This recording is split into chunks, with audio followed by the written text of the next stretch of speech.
I used to be the life of the party. I used to be the class clown. I used to be the one of the popular kids in school. Sports kind of elevated me to a certain level, and people started looking at me more in my latter high school years than earlier. I was oftentimes because I bullied a little bit because I was chubby and had glasses, and hair was kind of unkept, things of that nature. And so I was bullied a lot, and then I kind of came into my own in high school, got rid of the glasses, put in contact lenses, got on the wrestling team, was a captain of the wrestling team, and so that really kind of put me in a whole different level in high school. And then beyond, I just started kind of walking in that and growing in kind of understanding who I am and being more and more, confident in myself. I work around lots of people. I've always been a people person. I mean, I think you guys can probably see it come through in a lot of videos. I communicate with people. I empathize with people. I sympathize with people. I mean, all of those type of things. And so I've been around people and I'm a people person. And let me back up a little bit too. My mother, people person, dad, people person. Matter of fact, both of them charismatic, both of them. And so being around people was something natural. But today, something's different. Something's different. Not just with me, but I'm seeing it in a lot of different places. This word called loneliness. In loneliness, you can be in the middle of Times Square. You can be surrounded by people. You can be in, whatever gathering, and even be functioning in that gathering and still be lonely. I'm sitting in the car recording this. I had to get away from everybody. Well, let's just talk about it. And if you guys haven't already, I did a session on mental health, the truth about mental health, and we looked at that. So I will make sure to some of the stuff we're going to talk about overlaps with that, and because they both work hand in hand. But if you haven't looked at that, I'll put it up, a card up here, and definitely put it as the end screen also. So as we get older, feelings of loneliness can become more common. Sometimes people lose partners, they lose friends because of situations. You might have to move away, or maybe even cognitive decline, or whatever it might be. There are millions of adults. I guess I'm focusing on adulthood, but this phenomenon is equally challenging to youth, especially in this day and age. And we'll look at that a little bit. First of all, we've got so much access to stuff right now. Social media, friends. I remember the first time that this happened to me, and I'm sure this probably happened to many of you also, that I was in Walmart and someone that was on my Facebook friends list, I saw them in person. I actually got a little bit excited, like, oh wow, we're friends. And I went to them and I'm like, hey, how you doing? And they looked me right in the eyes and walked the other way. I remember standing there in that aisle going, okay, all right. And this is like early on in Facebook and social media. Just because you have a million friends and you have the max amount of friends or followers or whatever it might be, subscribers and all that, doesn't mean you're not lonely. Don't battle loneliness, etc., etc. And so I just want to deal with and talk about that a little bit today. We've got so much access, but I think what's happening is we're creating artificial relationships. I mean, and I love ASMR. I love doing ASMR role plays and all that, and I'm glad that it gives people that a chance to have a little bit of that feeling of connection with others. You know, however, let's just be totally honest. It's artificial, and are the relationships that we really need to be fostering are those that we can touch and feel and talk to and all that, and be able to give and take from also. And oftentimes you're not able to do that on social media, YouTube, TikTok, and all those kind of things. Those are, and I'm not saying there's nothing wrong with it. Of course, I love being able to do that and give that connection to other people. But if that is the only thing that you're going after, all these artificial types, then there's something bigger that's being missed. So we'll talk about that a little bit.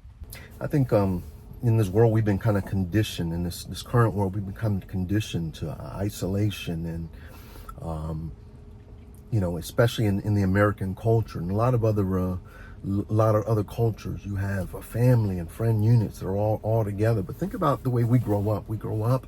Our children in the American culture, it is you grow up and you send them out, and then you stay alone. You hear this thing called Emptyness Syndrome. In a lot of other cultures, it's no, we stay together and we support each other and we grow, and maybe a few break out, but then a few more go with them, and so you're always kind of around people, and usually love people, loved ones, and all that. But in our culture, in the American culture, that's what it is. And I'm Dominican and Puerto Rican, but I was born here in America, and I have assimilated into this type of culture, and or a family has, rather. This is all I've known for the most part.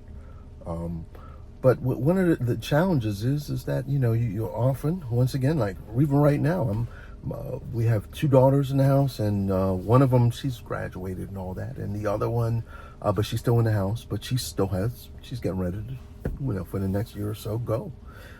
We have another daughter, the youngest, and she has about 3 more years of high school, and then, more than likely, she's going to be gone, and we're going to find ourselves, my wife and I, with that empty house.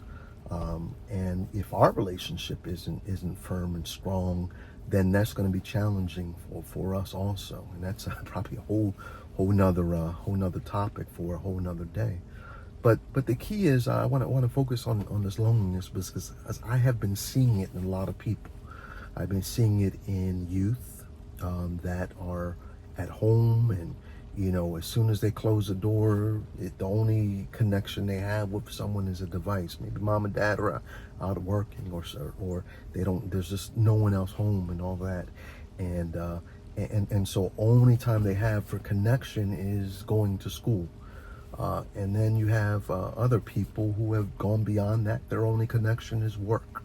And then, and so it seems that the older we start getting, the fewer and fewer friends.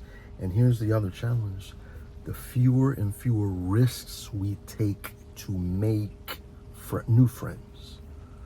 Mm-hmm. We'll hold on to the old ones for a while, and maybe even after that relationships begin to wane. But making new friends is difficult as an adult. It's challenging. And so I want to kind of talk about that a little bit. There's a guy that's on my Facebook feed, and I really admire what he did. He plainly placed out there that he was struggling with loneliness, and then he put it out there, to a few people, including myself. Let's go out, let's do something, let's do that, let's do that. And I'm thinking, wow, man, I don't do that enough. There are so many times where I feel lonely and isolated, and I'm not, my wife and kids, yes, I'm seeing beyond that. It's challenging as an adult sometimes. Especially when it's supposed to look like you have it all together. If you look at my life and you really know me, from the outside, it looks like, oh my goodness, he's got it all together. I mean, he's got the nice house and the family and the this and the that. But people don't know what people really struggle with right here. And loneliness is one of those things that I've struggled with. I think many people struggle with. Because it's also about opening up. It's also about shared experiencing. It's also about sharing yourself and someone else sharing themselves with you. And once again, as adults, we start putting on the look as if we got it together, and then there's an appearance by others that you've got it together, and so they won't approach you and you won't approach them because we've got it all together. We don't need one another and all that, which is the complete lie. First of all, we don't all have it together. I don't care where you live. I don't care if you're a millionaire, billionaire, trillionaire. You got the same struggles. I don't care if you're a janitor or whatever your occupation is. We've got the same struggle. The struggle is the same. Matter of fact, it might even be more. If you're a millionaire, billionaire, you have to isolate yourself for so many people. So having true, meaningful connections is so important and yet so difficult. So here's some things that we're going to talk about. Here's some things that you can do to kind of break out of this. Now, once again, this is not, I don't have all the answers. I'm just kind of throwing stuff out there. So if there's some things I've missed, some things that you found, let's be a community. Let's talk to one another. Let's help one another. Put them in the comments below and share with others some ways in which we can get better and not be lonely. And I just want to make this one more statement before we move forward to tips and suggestions and things of that nature. There can be loneliness that's brought about by chemical imbalances, things of that nature. So if you're finding yourself in that state, like a depressive state and all of that, please seek medical advice, please, on the mental health video that I talked about earlier, and that I'll share with you again. I really discussed that. The secret, having that secret doesn't help. You got to put it out there. You got to open. You got to ask for help. You got to verbalize it. You've got to go through the motions for it, or else, if the secret has power, let it out. Tell it. Tell others, I'm struggling. I need help. And you don't know how many, there's so many people that are willing to help and can identify. That's the thing. We often think we're alone. I'm alone in this. No one else feels this feeling. And look at him. He's got it all together. Look at her. She's got it all together. Look at them. That family's got it all together. Look at this. But yet we realize how many times you turn the news on and you see a family that looked like they had it all together. And then a tragic event happened. I'm not going to spell it out. You've seen enough news articles to see. All of a sudden, the family's gone. And everything, the appearances, didn't really reflect the reality of their life. And so let's not find ourselves there. What are some things we can do? First of all, if you find yourself lonely, pursue your interests. I want to give you something that I did. You've seen that I've done some theater thing, and acting and all of that. All of that was for me to get out of the house. All of that is for me to go out and pursue my interests and passions and things of that nature, to creatively be able to surround myself with other creative people and things of that nature, to push myself and do things, but to force myself, to force myself into some other social environments, and there's a joy in that because there's a shared experience. All of us are trying to do the same thing, and we're working together as a group and all of that, and it's a creative outlet for everyone. But it really helps to be around other people supporting a common purpose, a common goal, common cause. And so maybe it's pursuing something like that. Or there's a lot of community centers out here, youth community centers, even adult and senior citizen community centers. And the whole idea within there, oftentimes there are different activities, there are different getaways and group traveling, different places. I know I see sometimes going to plays and things of that nature, and even casino. Hey, don't. Be careful with that. But you know what I mean? Getting out there a little bit and putting yourself out there, will go a long way in your own mental health and in breaking that and in occupying this thing called space and time. The other thing is volunteer work. I want you to really think about that. If there's something that you're passionate about, why not find a way for you to go ahead and volunteer and be able to, once again, there's a greater cause, and you'll find more people that are similar to you because it's the same cause, and so you can build with others that maybe think similarly or things of that nature, and there's a connection, there's a connectedness to that because of that. Now, of course, this is a common one for many people: pet companionship. I unfortunately, my sister dog, and that's not, I can't even call her a companion. It's like a part of the family, Autumn was a wonderful pit bull, and pit bull mix, and she was part of the family, and unfortunately, she's passed. But I think for my sister, she's of course devastated by it, but at the same time, Autumn served a great purpose in her life for a long time. It gave her a reason to get up, get out, and walk dog, and provide and give love and give instruction and receive love, and and all of that. And so if of course the tragic event that often happens with our animals, their lifespans are not as long as ours, so more than likely you'll have to deal with some grief at some point. But the companionship is good companionship, needed companionship for many people. And so I do want to encourage you, if you love pet and you're a pet lover, to by all means look into that also. Also, there are therapy groups, things of that nature. I'm a person that says, look, you don't have to suffer alone. It doesn't have to be a secret. Let it out and tell others, and try to be able to get some help. And of course, church. Church is such a vital thing. Now, this is, obviously for those of you who are people of faith, I think you can find great fellowship with the church, and coming together. Once again, you have a shared purpose in coming to worship God, and then from there, oftentimes it branches off into other things. You can grow in other relationships, maybe in small groups or this, and they'll have other activities. But here's the key: don't suffer alone. As long as you're alone, as long as you don't sing anything, you're just going to continue to suffer. And as long as you just keep doing the same thing, if you keep doing the same thing, you're going to keep getting the same results. If you keep doing the same thing, you're going to keep getting the same result. And so if you find yourself stuck in whatever, loneliness, depression, anxiety, whatever it is, don't keep it a secret. Tell someone.